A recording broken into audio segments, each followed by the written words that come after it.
जय अहोई माता। आज हम सुनेंगे एक ऐसी कथा जो एक माँ के स्नेह, त्याग और अटूट विश्वास की गवाही देती है। एक ऐसी कथा जो हर उस माँ के दिल को छू जाएगी जो अपनी संतान की सलामती के लिए दिन रात प्रार्थना करती है। अगर आप भी अपनी संतान की लंबी उम्र, अच्छी सेहत और सफलता की कामना करती हैं तो इस वीडियो को अंत तक जरूर सुनिए, क्योंकि ये सिर्फ एक कथा नहीं, ये है माँ अहोई की करुणा और शक्ति की साक्षी। और अगर आपका विश्वास माता अहोई में अटूट है तो अभी लाइक दबाएं और कमेंट में लिखिए जय अहोई माता, ताकि माता की कृपा आप और आपके परिवार पर सदैव बनी रहे। कुछ समय पहले एक नगर में एक साहूकार रहता था। धन वैभव की कोई कमी नहीं थी। 7 बेटे, 7 बहुएं और एक प्यारी सी बेटी, सब मिलकर उस घर को स्वर्ग जैसा बनाते थे। दीपावली का समय नजदीक था। घर सज रहा था, मिठाइयों की खुशबू फैली थी। हर कोई उत्सव की तैयारी में लगा था। साहूकार की बेटी भी इस शुभ अवसर पर अपने मायके आई हुई थी। दीपावली में 2 दिन पहले कार्तिक कृष्ण पक्ष की अष्टमी को 7 बहुएं और उनकी ननद यानी साहूकार की बेटी मिट्टी लेने जंगल गईं ताकि घर को लीप सकें और दीपावली का स्वागत करें। वो जंगल शांत था पर रहस्यमयी भी।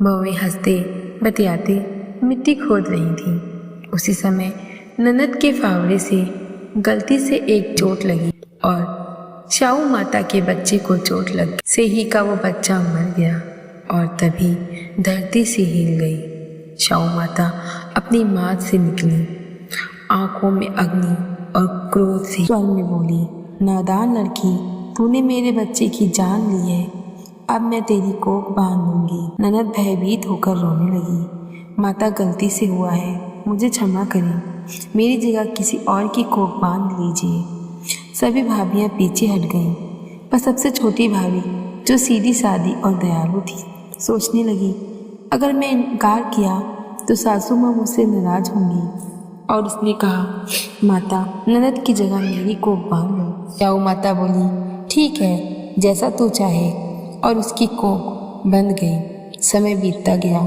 छोटी बहू के घर में बच्चे हुए, पर हर बार 7वें दिन बच्चा मर जाता। पूरा परिवार दुखी था। घर में जैसे सन्नाटा सा छा गया था। एक दिन साहूकार की पत्नी ने पंडित जी को बुलाया। उन्होंने गणना की और बोले, तुम्हारी बहू की कोख स्याऊ माता ने बांधी है। अगर वो काली स्याह सुरही गाय की सच्चे मन से सेवा करेगी तो उसकी कोख खुल सकती है। छोटी बहू ने दिन रात एक कर दिया। सूरज उगने से पहले ही गौ माता के पास पहुंच जाती, उनका गोबर साफ करती, स्नान कराती, चारा डालती, थके बिना कुछ मांगे सेवा करती रही। एक दिन गौ माता ने देखा कि कोई रोज सबसे पहले जागकर उसकी सेवा कर जाता है। उन्होंने तय किया, आज देखती हूँ कौन है। वो तड़के जागी और देखा छोटी बहू झुक कर उनके नीचे साफ सफाई कर रही है। गौ माता की आंखों में आंसू आ गए। उन्होंने कहा, बेटी, मैं तुमसे प्रसन्न हूँ, मांग क्या चाहती है? वो बोली, माता, मेरी कोख बंधी हुई है। शाहू माता ने मुझ पर क्रोध में आकर ऐसा किया था, अब आप ही मेरी मदद कर सकती हैं। गौ माता ने कहा, चल बेटी, मैं तुझे शाहू माता के पास ले चलती हूँ। और साहूकार की बहू 7 समुंदर पार यात्रा पर निकली। बहुत तेज धूप थी, रास्ता कठिन था। दोनों एक पेड़ के नीचे विश्राम करने लगी। एक सांप पेड़ पर चढ़ गया जहाँ गरुड़ पंखनी के बच्चे बैठे थे। वो उन्हें निगलने ही वाला था कि छोटी बहू ने झट से उसे मार दिया और बच्चों को बचा लिया। थोड़ी देर बाद गरुड़ पंखनी आई। उसने देखा खून फैला है और एक अजनबी महिला पेड़ के नीचे बैठी है। वो क्रोधित हुई और बोली, तुमने मेरे बच्चे को मारा? बहू बोली, नहीं माता, मैंने उन्हें बचाया है। गरुड़ पंखनी ने ध्यान से देखा, बच्चे जिंदा थे। वो भावुक हो गई और बोली, मैं तेरी कृतज्ञ हूँ, क्या चाहती है? बहू बोली, मुझे शाहू माता के पास पहुँचा दो। गरुड़पंखिनी ने अपनी पीठ पर दोनों को बिठाया और हवा की गति से 7 समुंदर पार पहुंचा दिया। शाहू माता ने दोनों को देखकर कहा, आओ बहन, बहुत दिनों बाद आई हूँ।